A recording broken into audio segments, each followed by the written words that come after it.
We are now recording.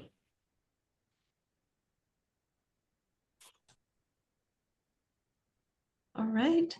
Well, I'd like to welcome everyone to the 2025-2026 CS Bars Committee year. I am apologizing in advance. My voice is a little hoarse, dealing with cold, so I apologize if I need to try to speak clearer and slower. But I do want to welcome everyone to the first CS Bars Committee meeting for the 25-26 year. Staff, could you please take roll to determine if we have a quorum? Yes. Dr. Bolton?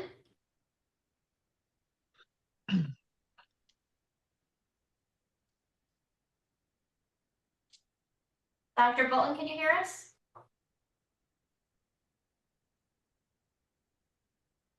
Okay, well, let's come back. John Dolan is not present. William Hunt is not present. Linda Keller? Present. Paul Kramer? Present. Kevin Marshall? Present. Philomena Yuroshek? Present. All right, I see Dr. Bolton, but I can't hear him, and I believe with his presence, we will have a quorum. Okay, thank you. So I'd like to call for public comment from members of the public. As you know from prior meetings, public members can make written public comment and submit them to csbar@calbar.ca.gov email box. Any written public comment that is received by 9 a.m. on Tuesdays, which would have been yesterday, are distributed to the CS bars prior to the meeting. Any comments received after that time are forwarded after the meeting. Verbal public comments of up to 2 minutes will be taken now. First, typically we recognize any individuals who signed up in advance using the link on the agenda. My understanding is that no one has signed up in advance. So the next will be those individuals by raising their hands using the raised hands function on your computer or a *9 on your phone. Staff will have a timer on the screen during the public comments. Is there any public comment? Yes, Dean Yuroshek will begin by recognizing Mr. Kai An, please, for public comment.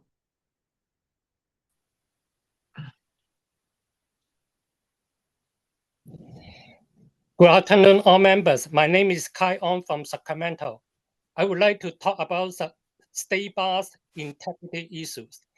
Sacramento DA office and SPD provide me fake information about the death of my father, Woon Kong On, EA case number 99F0X735.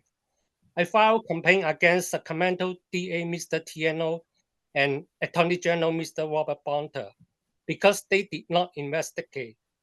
I report the incident to their agency back in January 2024. In February, State Bar used an incorrect reason to dismiss my complaint and claim it is a civil matter. Then State Bar intentionally keep delaying to process my complaint review request. In September, State Bar closed my complaint without reviewing DA case number 99F0X735 to confirm my father, Woon Kong On, was the victim and Jung So Fong was sentenced for hit and run that killed my father in the case. Also, the letter from State Bar has no name, no title, and no signature. I cannot verify if my complaint were closed by authorized State Bar staff. State Bar is helping to cover up a Sacramento law enforcement scandal. I have requested an internal investigation, but it didn't happen. I just emailed the detail and evidence to this committee. All committee members, why you serve State Bar that has misconduct issue? how state bar is qualified to exempt and regulate licensed attorney in California. P helps to uphold justice, and P help to ensure an internal investigation will be conducted inside state bar. Thank you. Thank you. Any other public comments? There's no other public comment at this time. There are no other raised hands. Okay, thank you. Dean Yes. Yarshak, before we continue, can we just check in real quick with Dr. Bolton and see if he's able to confirm his presence? I think he was maybe having an issue with his camera or microphone. Dr. Bolton, are you able to unmute and just give us confirmation that you're present?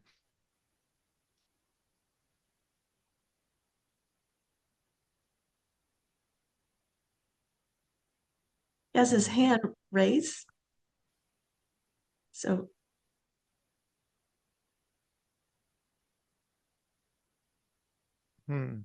Teresa, are you able to unmute Dr. Bolton, or must he do it himself? He is unmuted actually from the Zoom side, so I wonder if it's an issue on the microphone side. On his phone. Okay, we can work on maybe the technical side, but his hand raise is sufficient enough just to confirm his presence. So thank you for that. thank you, Dr. Bolton. We will keep working on that. And Dr. Bolton, if you'd like to be able to make a comment and you cannot do so verbally, we will continue to watch our email. We may receive an email from you.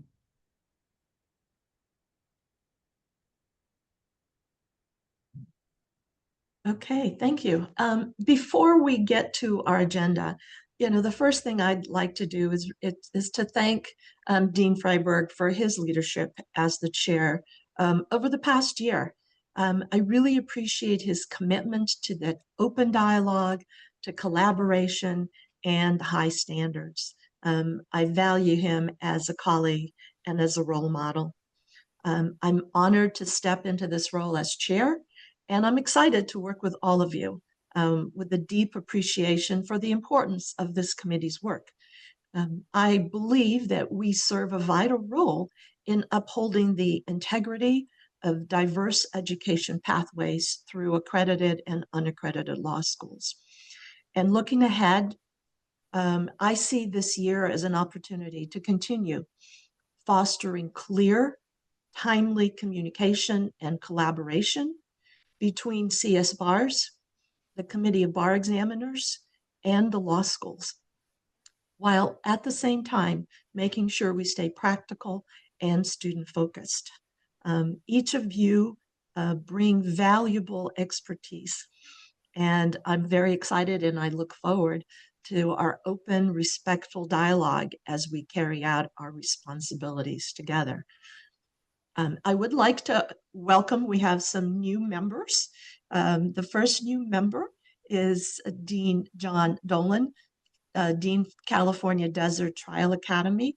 He served as an interim member over this past summer, and he's been appointed to a full term. Dean Dolan is not able to attend today. I also would like to welcome Dean Linda Keller, Dean and President of Thomas Jefferson School of Law, and as well as Dean William Hunt and Dean Kevin Marshall will continue as members, as well as CBE members Paul Kramer and Dr. James Bolton will continue as members. As deans of accredited and registered law schools, they are all eligible to apply to be members of the CS bars. Applications are accepted each year through June 1st, and the chair and vice chair of the Committee of Bar Examiners appoint members the following fall. Thus, the beginning of the year is usually late September, early October. CS bars run under the Rosenberg Rule of Order, and all discussion topics are agendized in advance for discussion here, consistent with the Bagley-Keene Open Meeting Act. As we begin this committee year, A reminder that members of the public can sign up for email alerts when agendas are posted by visiting the CS Bar's page on the State Bar's website and signing up for email notifications at the bottom of that page.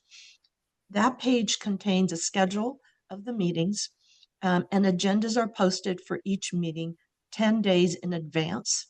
You can sign up for alerts this way for any of the state bar committees, including the Committee of Bar Examiners, and as well as the Board of Trustees. The next meeting will take place, on Wednesday, December 10th, 2025. And this will be the week after the Committee of Bar Examiners meeting. And this allows CS Bars to review the portion of CBE's work plan that relates to law school accreditation, and that we can then provide feedback prior to that plan, our plan being finalized in January. The CS Bar's 2026 schedule will be finalized after we can poll our members' availability, and it will be posted on the CS Bar's page of the State Bar's website. So, to summarize, the next 2 months, the Board of Trustees are meeting November 19th and 20th, which is a Thursday and Friday. The CBE meeting is Friday, December 5th, and the next CS Bars meeting is December 10th. Hopefully, I know that's a lot of dates. Please don't forget to sign up for those meeting alerts. What I would like to do now is turn it over to staff for the staff report. Thanks, Dean Yaroshak. So we have several announcements. The first one is to let everyone know that the annual registrar's meeting will be coming up in November on Thursday, November 13th, from 1 to 3 o'clock. That meeting will be taking place via Zoom. The invitations will go out today. Registrars may invite others in their team or school to join at the meeting. We'll be asking them for the questions or topics they'd like to include. We also ask them for the top 3 questions that they're receiving from students these days, whether or not the students know the answers. Participating in that portion of the RSVP really helps us to make a relevant meeting for the registrars, but also it's a chance for us to fine-tune our communication to make sure that we've got it in the form and in the place that students and applicants need it the most. So we would encourage you to have your registrars RSVP right away, and we look forward to that meeting. Then second, I want to share another meeting that will not be hosted by the State Bar, but rather the CJA on the topic of moral character determination. They'll be creating a panel that includes George Cardona, our Chief of Trial Counsel, as well as several judges, and also moderated by a judge, talking about the moral character process, as well as the appeal process. And that is coming up on November 5th. We did send out a notification to all deans. We'll place it in the minutes as well here. And if you wish, we could also send out a second possibility, a second instance of that, hoping that both administrators and students will join for that CJA webinar that's coming up. Great, and I think that's my cue to provide a few quick reminders. Starting first with our first-year law students exam. As many of you know, the administration of the October exam will take place next week, October 28th. That will occur in the same modality as it has over the last few administrations, which is primarily at Prometric test centers with some individuals testing remotely. Today, October 22nd, is the deadline to make an appointment with Prometric for this examination. Just to be clear, applicants submit their test application to the State Bar, but they're still required to schedule a seat in a test center or in a remote setting independently using Prometric scheduling tool. So just providing this update, if you have students and individuals who are reaching out to you about these upcoming deadlines, today is one of those important deadlines. They must schedule their appointment today. Looking ahead, we have our July 2025 bar exam results, which are scheduled to be released on Friday, November 7th. That will follow our typical protocol. Applicants can visit the applicant portal for their results.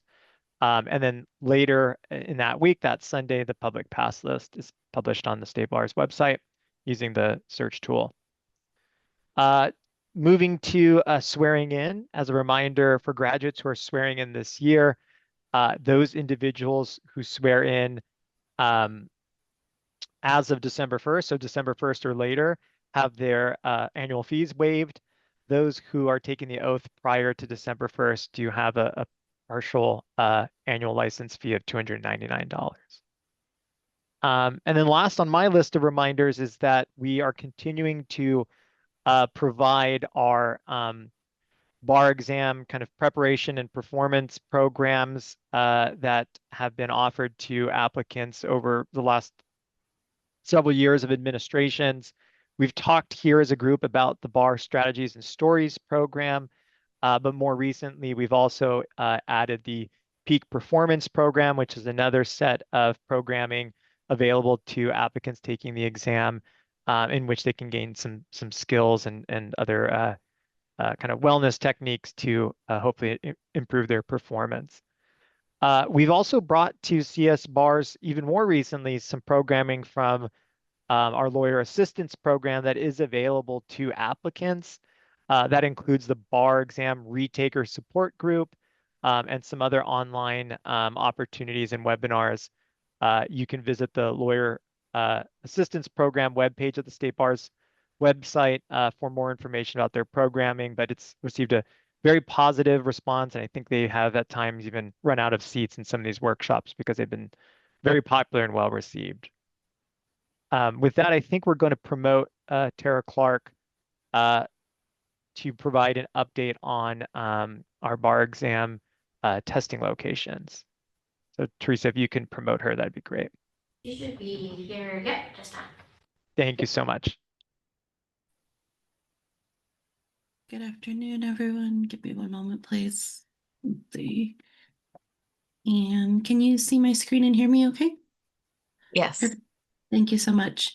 So we just wanted to provide a brief update for you. When the bar exam application opened on October 1st, we did have a couple of placeholder sites listed in there. So we have gone ahead and the San Jose Convention Center has been updated as of this week. And those applicants who had signed up for that Santa Clara County placeholder are automatically enrolled in that location, and we will be sending them a notification as well that the site has been named. We are continuing to look for options near Sacramento and San Diego for the testing accommodation site. For Sacramento, there's a site we're looking at. It's on the smaller side in Vacaville. And then in San Diego, we are looking at one of the hotels that's nearby where we normally use it. And so I believe the only other one that's pending at this time is still the other Los Angeles location. So USC Gallon Center, we're pretty sure we're going to be able to move forward with that. We're just waiting to get the board's approval to contract. And that will be one of the Los Angeles sites. It's going to be on the smaller side, around 400 applicants or so. And then the same thing will happen there. Once we do name that in the application, we will notify those applicants of the actual testing location and address. That's all I had. I don't know, were there any questions? Yes, Philomena. So when you mentioned the Vacaville, I'm obviously very interested in the Sacramento location because that's my law school is here. House, you said smaller. Do you have an approximate number in terms of, and how close is that in terms of coming up with finalization? So our staff went and visited the site, but we're still waiting to confirm that some of the logistics to ensure that it meets our needs. It's on the smaller side, so it's about 200 or so. Our San Jose and the San Mateo locations are serving as the main laptop and writer sites for the Bay Area. I know normally it's Oakland and Sacramento, but we just haven't been able to secure those larger venues.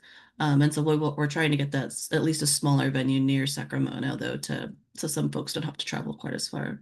Any possibility or any conversations with, for example, UC Davis or Sacramento State University that have large capacity? Our team has talked to several of the schools, and unfortunately, we haven't been able to, either with the dates or with the space, make it work. And then I know at one of the meetings we had when we did the law school day, the suggestion was the Stockton Arena, but unfortunately, they also have an event going, so we're not able to use that one either. Thank you. Any other questions from committee members?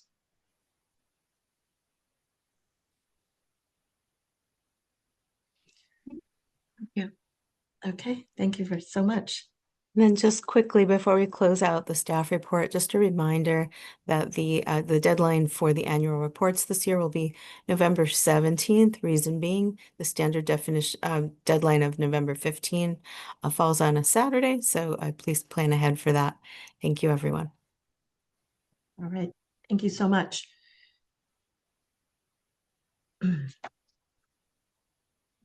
So on the agenda is committee reports. There is no committee reports, so we will go to the next agenda item, and that's the approval of the August 20th, 2025 CS BAR's open session minutes. Because we follow the Rosenberg Rules of Order, if there are any questions or corrections, we can review those now. And then members can vote on the minutes if they were not present at that meeting. If they choose to do so, and they are relying on the other members who their own viewing of the recording. And a majority of those present today and voting are needed to pass the motion. Is there anyone who'd like to move the minutes?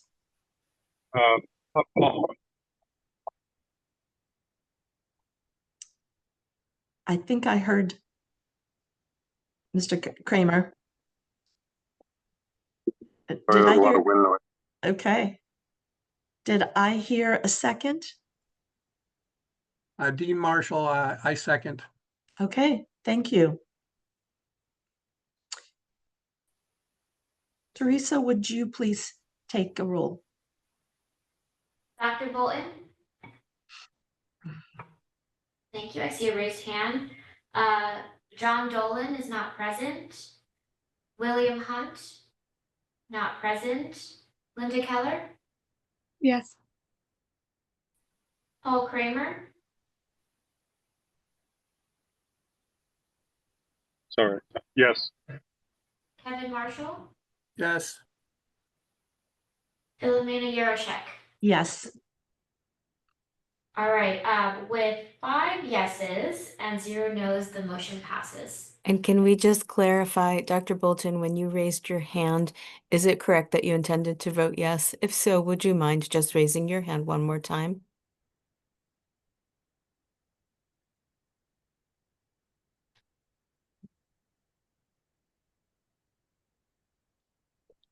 Thank you very much. I appreciate it. All right. So now we've reached on the agenda the time for the business item, and that's discussion on the CEB recommendation of applicant and other fees for admissions program. And my understanding is that Cody, you will make the presentation and we can then discuss it. Yes, thank you so much. Let me get my screen shared here. While I'm doing that, I just wanted to spotlight my intention for this discussion. As you noted in the title of the agenda, the CB has made a recommendation as it relates to admissions-related fees. However, historically, feedback from our law school stakeholders has been incredibly valuable. You all may remember a fee revision effort from 1 or 2 years ago, and the Board of Trustees took a lot of the feedback that we received from our law school deans and other stakeholders into consideration, and it had a meaningful impact on the final result. So what I'd like to do today is kind of present some information that's been presented to the Committee of Bar Examiners, as well as the Board Finance Committee, recognizing that this will go to the entire Board of Trustees in November. And then I want to take some beats, pause at some moments during the presentation, and open up the floor for discussion. I'm happy to answer questions, but we'd also like to capture your feedback in response to some of the numbers, and also some of the considerations that I'll bring forward. When we get to that discussion phase, if you see me looking down, I just want to take very detailed notes so that we can be sure to capture the feedback that's shared here today accurately. So let me first just start with some context, kind of setting the floor of the discussion. Again, as many of you likely recall, in 2017 and 2024, the State Bar increased admissions-related fees. Even after the increase in 2024, many of the programs in the Office of Admissions, including many of our exams, still did not reach a break-even amount of revenue, meaning that it costs more to administer the exams than the fees that we collect. And as you likely know, all of our programming in the Office of Admissions is completely funded by applicant fees, and so continuous deficits posed a financial challenge for us for many years. Over the past several years, we've explored a number of cost-saving measures. This included several administrations ago reducing the number of bar exam sites into what we call these larger super sites. Of course, we explored and attempted remote testing, which at that time had been projected to save up to $4 million annually. And we've made a number of staffing and personnel adjustments just across the State Bar. Leading into 2025, with these changes in mind, we had budgeted a surplus of about $3.2 million in the admissions fund. However, that forecast has really reversed throughout 2025. One notable cause, the unexpected costs from the February 2025 bar exam, that includes refunds that were issued to test takers, waived fees for future exams, and some of the other remedial measures. But also just the return to in-person testing.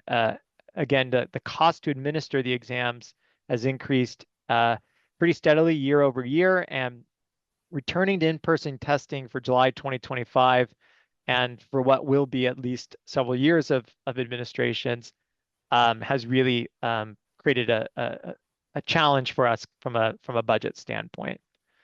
So as a result, we now project that what was going to be a $3.2 million surplus is going to actually be a $3 million deficit for the year of 2025. And the remaining fund balance in the admissions fund is expected to fall. Right now, forecasts estimate that could be as little as $400,000 in the admissions fund reserve by the end of 2027. So with that in mind, the Board of Trustees and the Committee of Bar Examiners directed us to revisit the admissions fees in 2025 at their joint meeting in August. This is earlier than what would have been our typical fee revision. Starting in 2023, the board adopted a policy in which the State Bar would review its fees every 3 years. And in interim years, fees would be adjusted based on the Consumer Price Index. So the admissions fees were set to be revisited along with other State Bar fees in 2026. And really what the board and committee directed staff to do is to advance the admissions-related fee revision up to 2025 in light of some of the current circumstances. So we presented the kind of first proposal of these fee changes to the Committee of Bar Examiners on October 10th and sought their approval for recommendation to the Board of Trustees. The next step in this process will be that we present these findings, or excuse me, the proposed fee revisions to the board at its November meeting. And so as I noted, what I'm hoping to capture from the group today is feedback that can be part of the communications and consideration that the board considers in November at its November meeting. So now I want to kind of just share some methodology, kind of a quick primer on how the numbers that I'm going to share were produced. So we worked in concert with the Office of Finance to produce some models. The forecasting that we are going to discuss, and which informs these recommended fees, covers the scope of the budget years 2026 to 2028. Because of the board's policy to adjust fees based on CPI each year, we included in the model kind of a baseline expectation that admissions fees would increase based on CPI each year. From there, we produced two different models. Option one would be a program-specific break-even model, meaning we looked at each program individually, and we estimated what fee amounts would be needed to make that program reach a break-even level of revenue, meaning the revenue and expenses are the same. What we then did was option two, which is instead of looking at program-specific break-even model, how do we produce a break-even across the entirety of the admissions fund programs and make revisions that consider kind of the benefits and costs to applicants and other stakeholders. So this is looking at creating a global, across the admissions fund, a global break-even approach as opposed to looking at specific programs. So the result is that some programs continue to run in a deficit and others may run in a surplus, with the goal being that across the board, there's a break-even amount reached.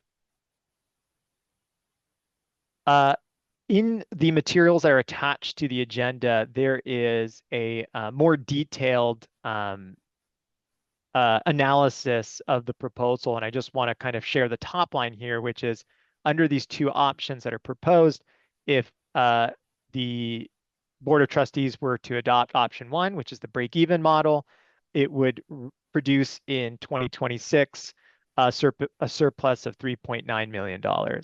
In comparison to which would be do nothing and allow fees to just be adjusted based on CPI, which would produce the net result of the $3.8 million deficit. What staff are recommending is option two. That is the global break-even model, which we estimate that in 2026 would produce just $97,000 in surplus, but it would fully fund the admissions fund programs. I just want to point out this is not entirely intuitive because break-even option one produces a surplus. That's because there are currently programs that already produce a surplus, and the model doesn't assume that fees would be reduced. Instead, it would really just focus on programs that are currently running under a deficit. Okay, and last, just kind of on the methodology, and then I want to get into the actual recommendations here. What we did in working with the Office of Finance is pretty straightforward.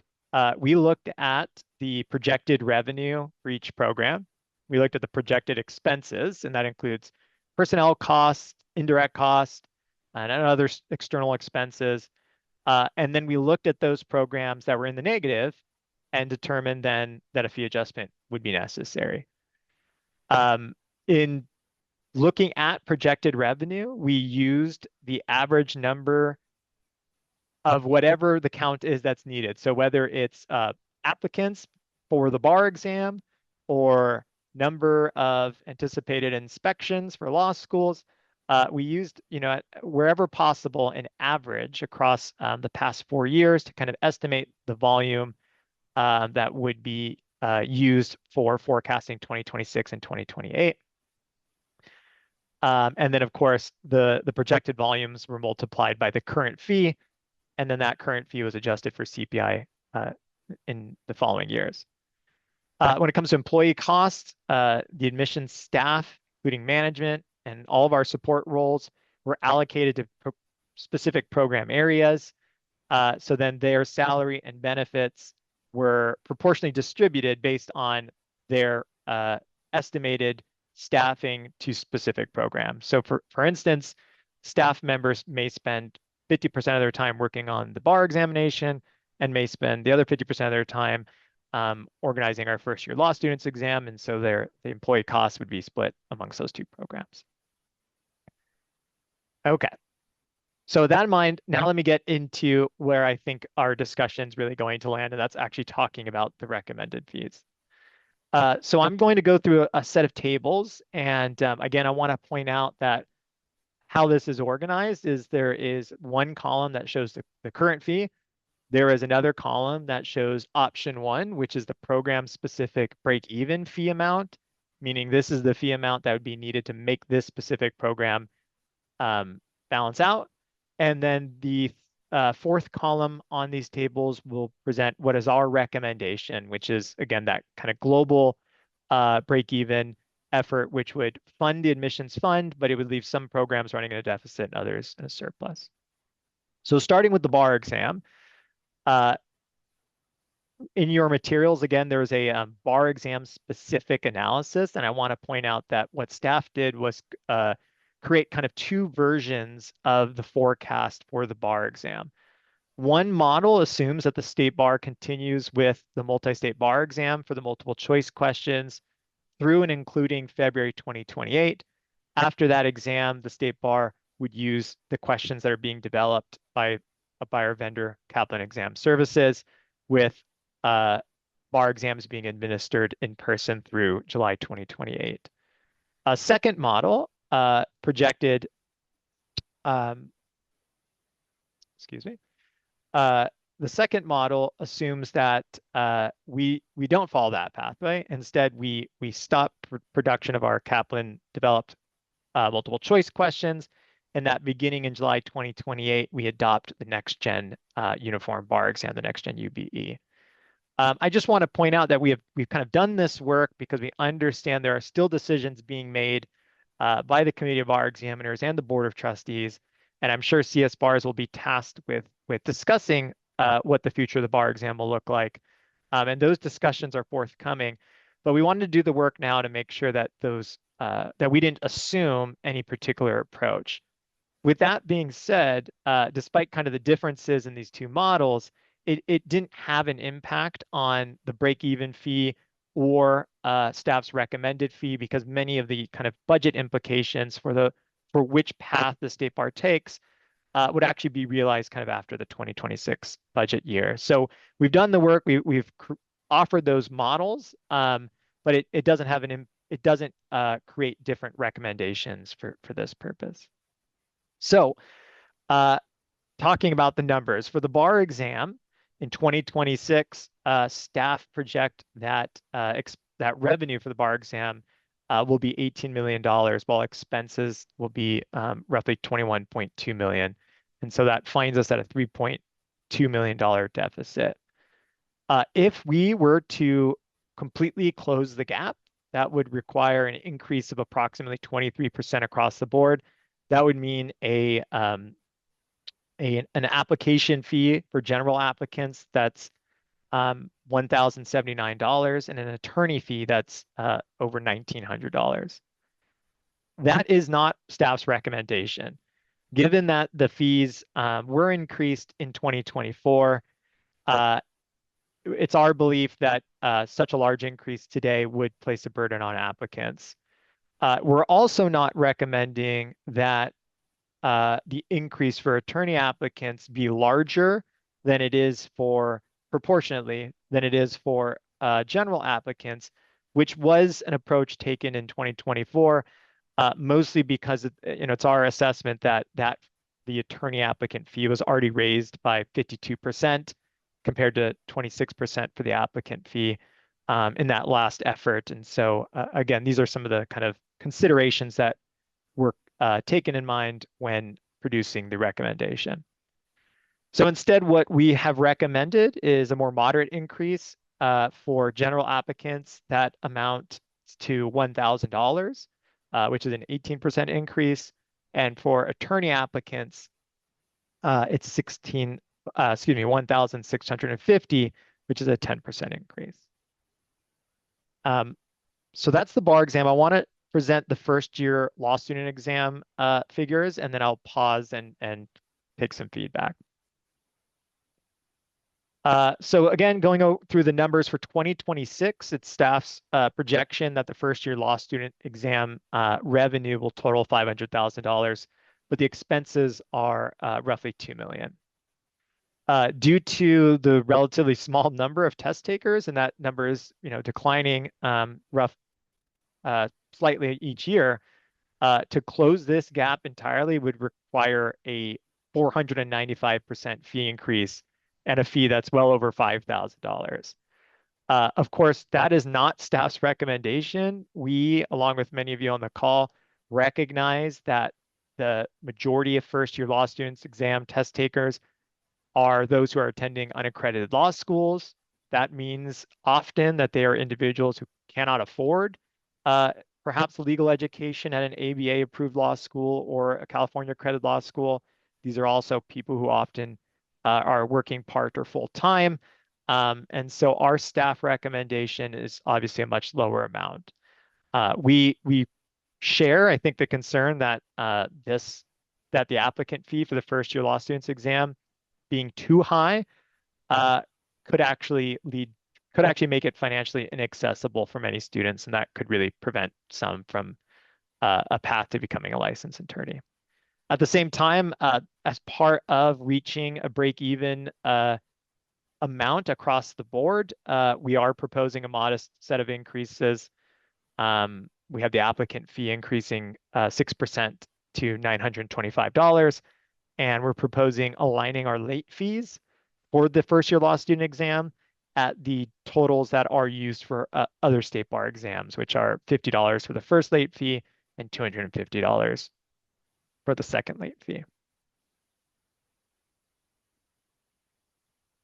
So just to summarize before I open the floor, both the bar exam and the first-year law students exam are operating with structural deficits. We are not recommending a break-even fee increase. Instead, we are recommending smaller increases for these particular programs, recognizing that it has an impact on students.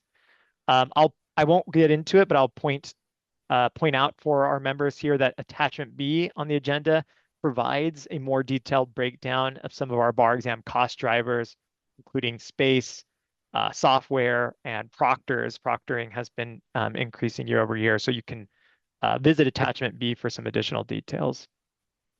And last, I'll just point out there is also a resource that we've provided that shows our fees, our proposed fees, in align or against other jurisdictions' fees. At the totals that we're recommending, we would California would shift from the 12th highest general bar exam fee to the 6th, and from 7th highest for attorney fees to the second highest. So, it brings us closer to the top, but certainly wouldn't make these the highest rates in the country compared to some of our colleagues in other states. So anyways, that's a lot of information about the exam fees. Let me pause and just open up the floor for discussion before we get into some of the other fees.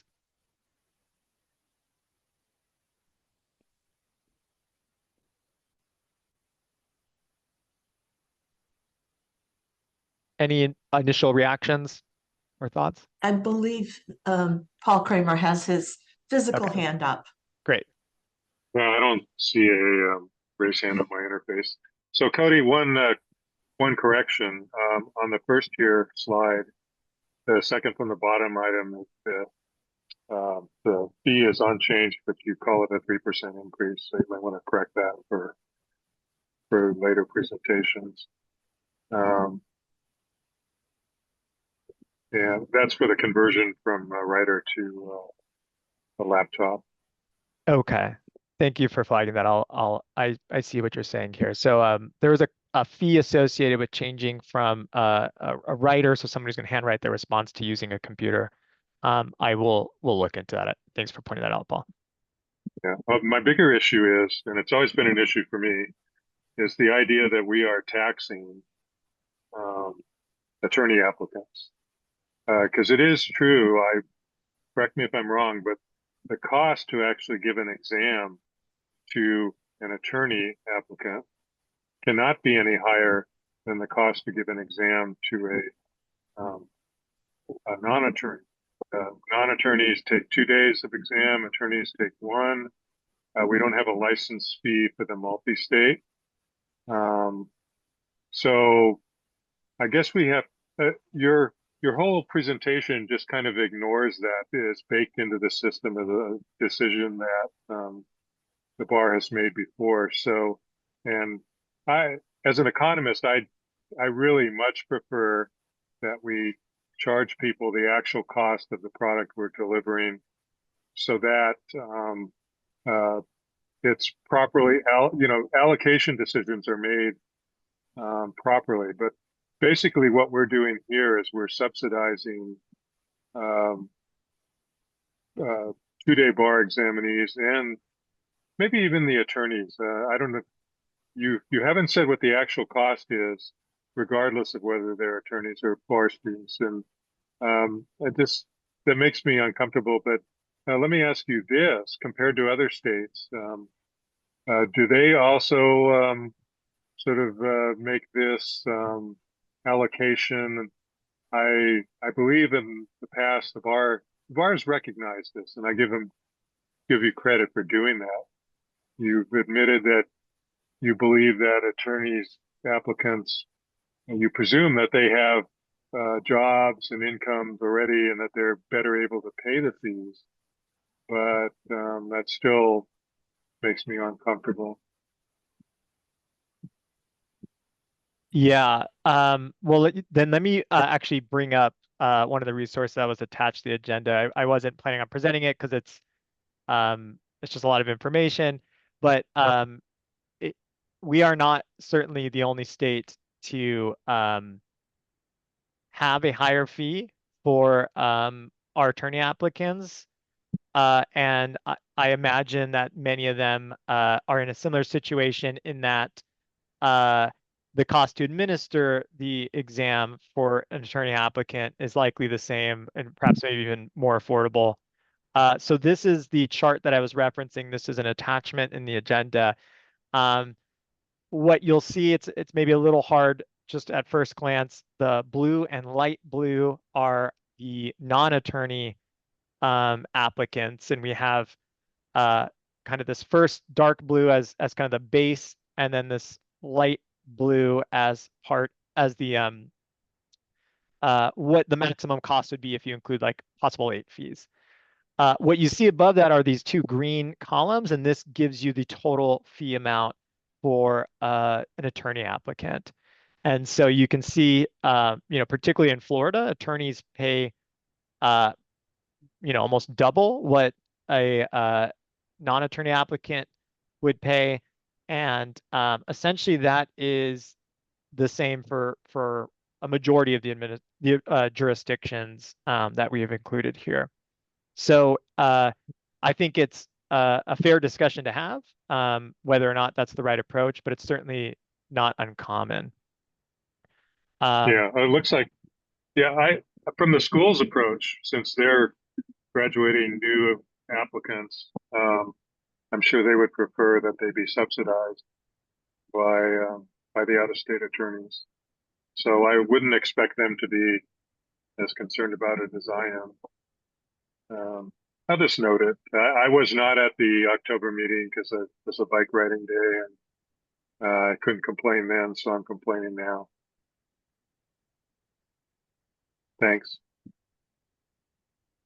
I appreciate that feedback, and let me apologize if I sort of buried the lead. I think we've been relatively forthcoming about our desire to find the right balance in the fee amounts, and one of the considerations is what is the burden for a student compared to a practicing attorney. So that's certainly been part of the decision making. And are you going to get to legal specialization a little later? I did not include it for this presentation because I was focusing on the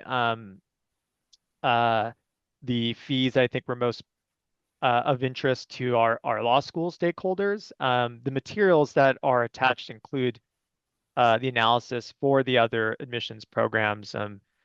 Since we're talking about it now, did you have some thoughts or feedback you'd like to share on that? I think that's another place where we're taxing. So in other words, charging more than our cost. Am I correct?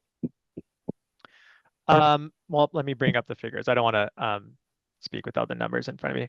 We certainly, I think, are using similar similar considerations. Our legal specialists are one, they are practicing attorneys, and so I think there's a belief here at the State Bar that there's more ability to shoulder higher costs. Also, it's a program that is somewhat voluntary in that it's not obviously required to become licensed, and I think that's another consideration. But let me bring up those figures and we can talk about it for just a second. And while you're doing that, I'll note for the group that some time ago, the legal specialist fund, which was separate, was merged with the admissions fund. And that really saved the admissions fund from crashing probably last year or maybe even before that, because they had a surplus and they had voluntarily reduced their fees as a way of giving back some of that money to the people they were regulating. And further complicating things is, I think all we get in the admissions fund is the duty and the expenses of initially certifying people. And then as they renew their certifications every year, those monies go to the general fund, which is seems odd to me, but I'll just, I am fully disclosing what I believe I know. Your turn. Yeah, so Paul, I'm putting the figures on the screen just to touch on your point, and then maybe we can turn to Dean Marshall. But what I want to point out first before we talk about it, because you started to go there, Paul, for our model when it comes to legal specialization fees, we are looking at the program revenue as it relates to the component of the legal specialization program that applies to admission. So that is developing the exams, administering the exams, grading the exams, really everything that has to do with the exam component. The revenue and expenses related to the ongoing certification is within the Office of Regulation, and so that's separate, so that's not included here. What I wanted to show is that the program expenses that are related to admissions continues to outpace the revenue, even in our recommended option 2 model, in which the fee increases to about $1,600 to take the exam. Even at our recommendation, the admissions related components of the legal specialization program are still running at a negative.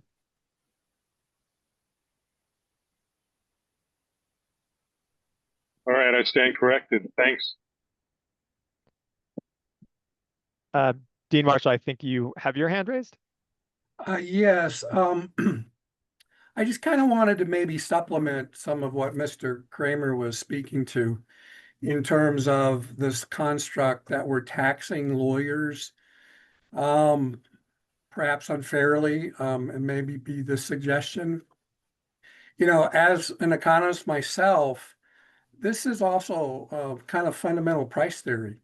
I mean, there is a value proposition being offered here, and we're kind of trying to determine what a fair price is to a willing buyer.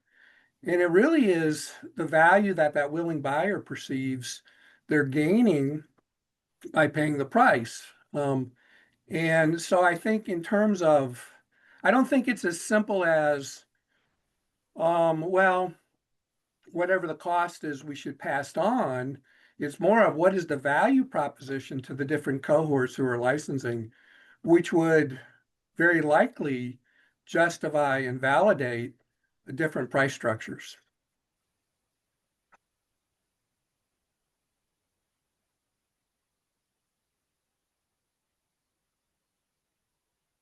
Yeah, Thank you. but what's the extra value to an out-of-state attorney versus a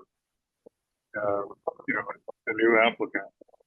Well, if I have a firm in New York and I have a client in California who's immediately going to generate revenue for me at a high value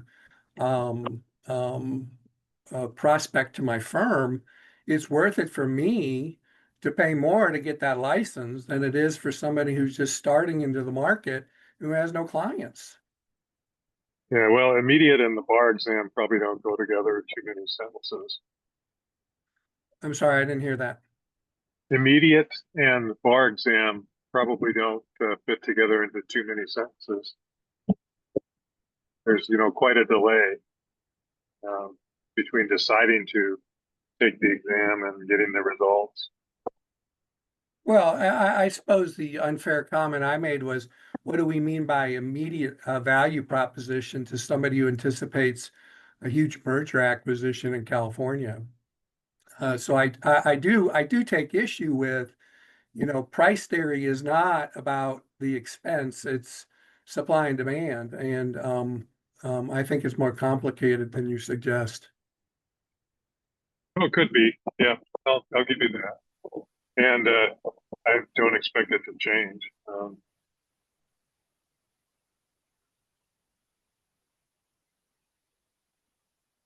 Dean Marshall, since you've raised some economic theories, one thing I'll share, just that I know personally, looking at some of our data, following the fee increase from 2024, which was much larger for attorneys than it was general applicants. One of the things that we were interested in tracking is, would that have some impact on the number of attorney applicants that we saw? And we did not see a decrease in the number of attorney applicants. And so that doesn't tell us the whole story, but it certainly is maybe some indicator of their ability to, or their desire to get licensed in California, and whether or not a higher fee, is too burdensome, for lack of a better word. Right, and I would just add to that, Cody, what I think you're identifying is what we call in economics the price inelasticity of the product, right? There's a there's not a sensitive response to a certain cohort of buyers who need that license for expansion, for example. So I think there is probably pricing inelasticities.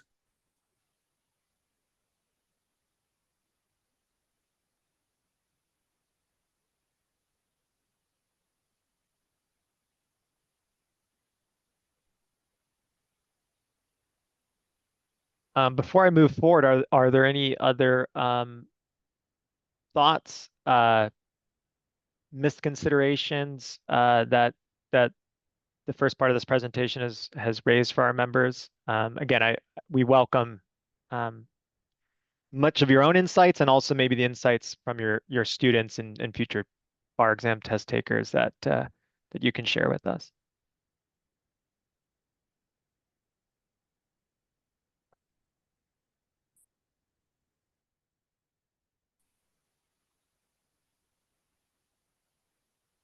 Dean Keller? Thanks. I think this kind of goes without saying that obviously our students and immediate graduates are certainly looked at, the prior price increase, or looking at additional ones and thinking that they already have to spend lots of money to study for the bar, let alone to actually take the bar. So for them, any increase is a significant burden. But having said that, given the position we're in today, and looking at the CBE recommendation and the entire approach, I think that we're probably not going to get anything better than the staff recommendation. But just on behalf of all of our students who want zero increase, I felt I would say that much. Yeah, and I appreciate that. I maybe should have started my presentation with what our chief of admissions stated at the CBE meeting, which is, we don't want to raise fees, we are in a position in which we have to consider this. But of course, we recognize that any increase, is a burden of some sort for students and our applicants. So we want to be straightforward about that. Okay, let me bring up my slides then. Let's move on to kind of the second chunk of this presentation.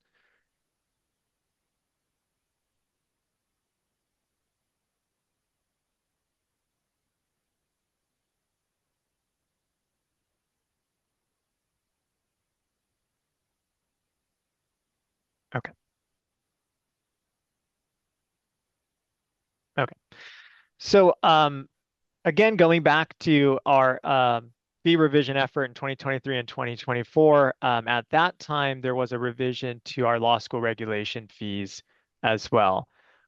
Looking at the forecast that was included in the models used for this exercise for 2026, we are estimating a revenue from the law school regulation program projected at about $500,000.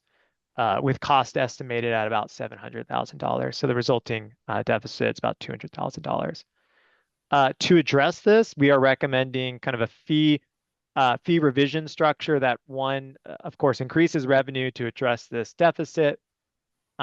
Two, in some instances, aligns the fees with the actual cost of services provided. And three, you'll see in a moment an attempt to kind of distribute the impact of fees more equitably across stakeholders. And in this instance, and you'll see in a moment, we're really talking about students. So first, let me start with our annual fees. So we have our accreditation services fee, which is for our California accredited law schools. And then we have the corresponding fee, the registration services fee for our registered unaccredited law schools. Currently, the fee, the accreditation services fee for CALS is established at a set amount per enrolled student.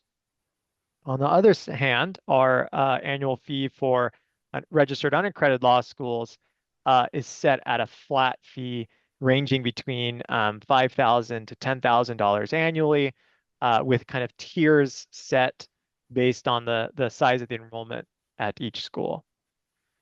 What this has produced is a system in which all CALS students, if you accept the premise that fees are passed on to students, all CALS students are impacted equally, while unaccredited law school students are not.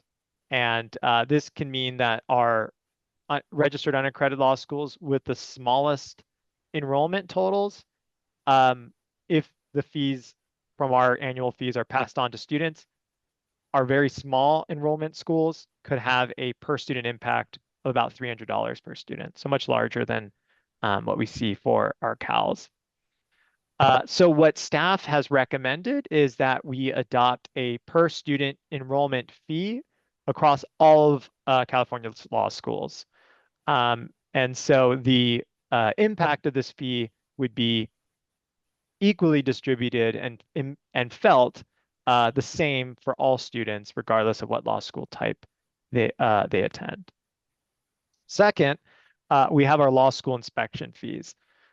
What we currently have is a scenario in which the California accredited law schools pay a deposit up front, and then at the end of an inspection, there is kind of this true-up process in which they may pay less if the inspection is takes less time, or they may pay more if it takes more time. On the other hand, what we have for our unaccredited law schools, again, are flat fees between $22,500 and $36,250. And again, the flat fees kind of tiered based on enrollment. But there's not this kind of true-up exercise. So for some unaccredited law school inspections, the actual cost to provide that inspection may be more than the fee, maybe less than the fee that's paid, but there's no true-up. So what staff is recommending is setting for all law schools, regardless of type, the same model, and that model would be a $30,000 deposit and then this true up, the total time and expenses at the end of the inspection. And so that would be a model in which the total cost and expense are covered regardless of the law school type. Let me get through my next slide and then I'll pause again. There are a number of other fees that are included in the analysis that impact students.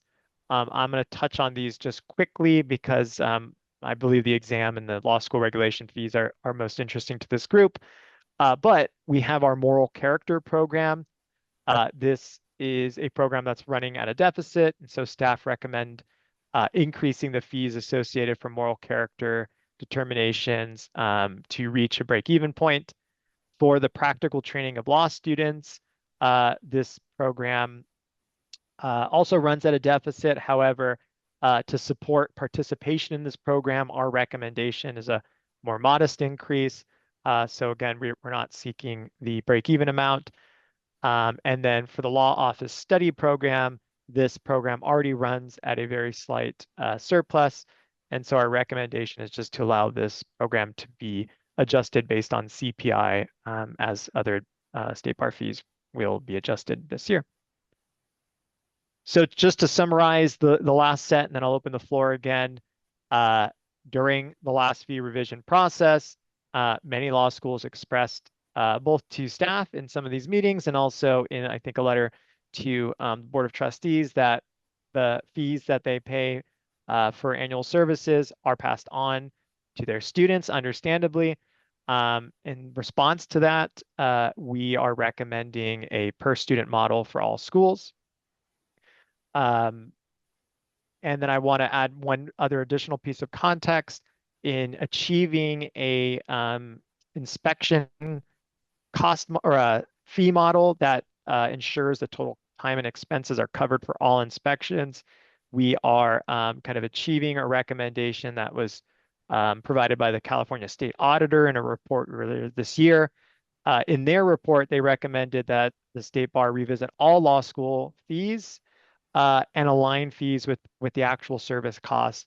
What we think we are achieving in our recommendation is achieving an inspection fee that aligns fees with actual costs, but we are continuing to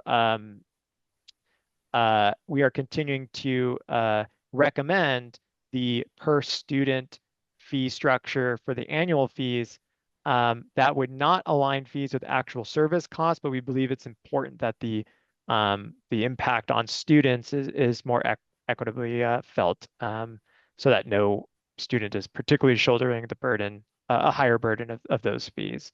So we've kind of we've made a determination as far as what we think is appropriate to achieve the auditor's recommendations while also balancing what we think is a fair approach as far as the impact on students. Okay, so that was the last slide. So I will close my screen and happy to take some thoughts and feedback. Dean Keller?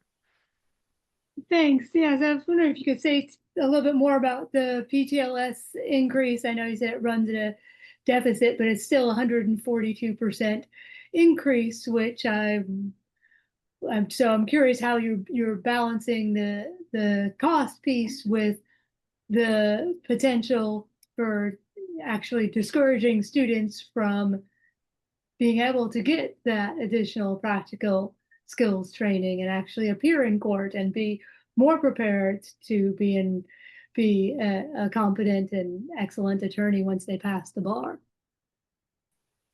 Yeah, I think that's a good question. We are not economists, so I hate to keep piggybacking on some of Dean Marshall's comments, but I guess from I think you said price elasticity standpoint, we don't know entirely what the impact of our recommended fee increase would be. However, if we wanted to have this program break even, the fee increase would be about 210%, and instead what we're recommending is 142% increase. So it's the difference of roughly $198 compared to $150 for that fee. So we are hopeful that finds the right balance between modifying the fees appropriately to cover the cost of the program while also trying to reduce, you try to keep those fees manageable for those who are participating in the program. I'd say it's not a science, it's an art to try to find that balance. And our recommendation is our attempt to do that. And I'm not sure that anyone could say what the right number is, but we feel like that's an appropriate increase for that program. Okay, thank you.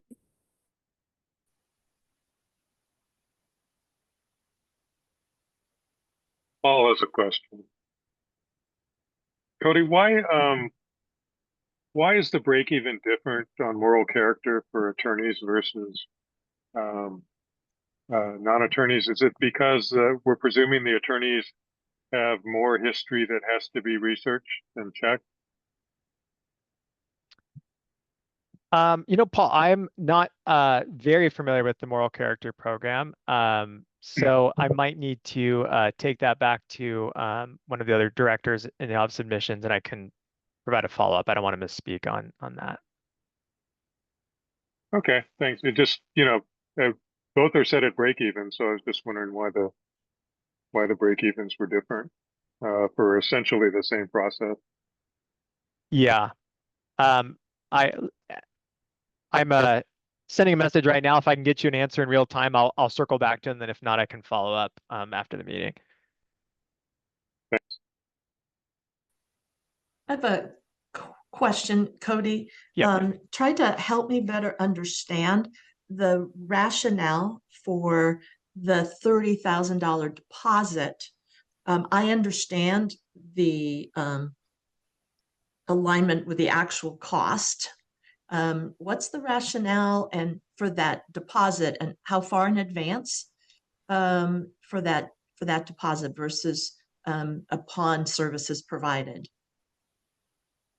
Yeah. So in getting to that $30,000 deposit, I think there's several kind of exercises that inform that. So in establishing the deposit amount for CALS during the 2024 effort, we looked at the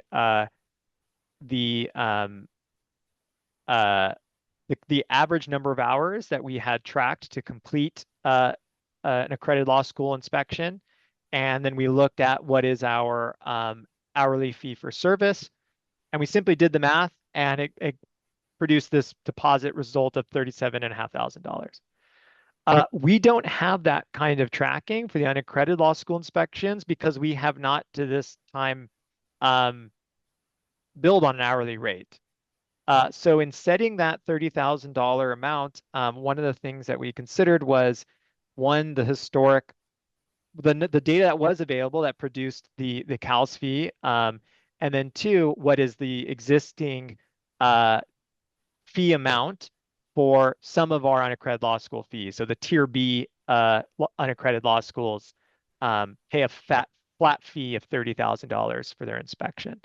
So I think in our estimation, $30,000 is reasonable because it's similar to what unaccredited law schools would have already paid for the total of their fee.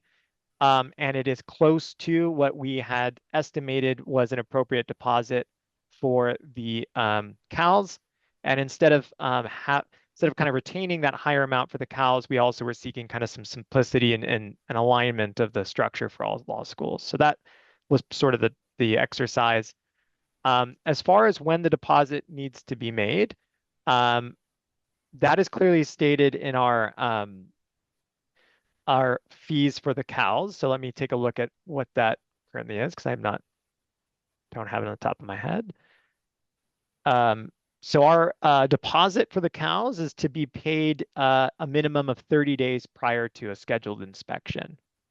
Okay, I just wanted to make sure that hadn't changed because prior to that rule, it had been in advance on a yearly basis. Mm-hmm. And so last year, almost, I guess, maybe 2 years ago now, it became that 30 days. And that would be helpful, I think, in setting that it's a deposit 30 days before inspection or something, just to clarify because other people may think like back to the prior days when it was years. And so I think that would be helpful as a clarification in the materials. Thank you for that. Yes, well, I'll note that. And you're correct. It used to be a kind of annual prepayment. I think this predates me, but I believe the thinking at that time was that it was a smaller amount paid each year, and that perhaps was less burdensome for some schools. But I think based on the feedback we received from law schools in 2023, that they preferred to keep their money and decide what to do with it over the 5 years, and give it to the state bar only when it was needed. And I think that's very reasonable. So we won't be going back to that structure, but I appreciate the input that we should make it clear what the kind of schedule for making those payments looks like. Thank you.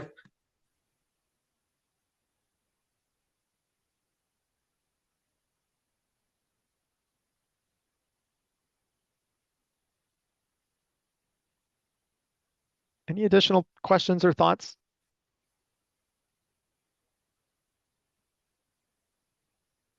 I appreciate all of the details and the number crunching and the analysis in the staff materials that one was presented to the CBE and to this committee. I understand that the timing wasn't ideal for this committee in terms of providing a recommendation earlier, but I also thank you for reminding us all, those in the public and our members, that November meeting of the Board of Trustees is still an opportunity to provide additional feedback and comments on these recommendations. Yes, and I'm looking at my calendar as we speak, Dean Yaroshek. That meeting is going to be November 20th and 21st of the Board of Trustees. And so, yeah, that will be the next step in this process, is a discussion at that meeting. Well, thank you. I appreciate the opportunity to present the numbers, which can be a lot. So I appreciate patience and your attention, and also the feedback that you've all shared. Thank you so much. Believe that is it in terms of our agenda, and no guarantee that the December meeting will be as short. Actually, probably will definitely not be as short. We will have, I think, lots of things to talk about in our December meeting. I appreciate everyone's attendance, and thank you for the public for being here, and individual making the comment. I don't think there's any further business, and we can adjourn. Everyone. Thank you. Bye.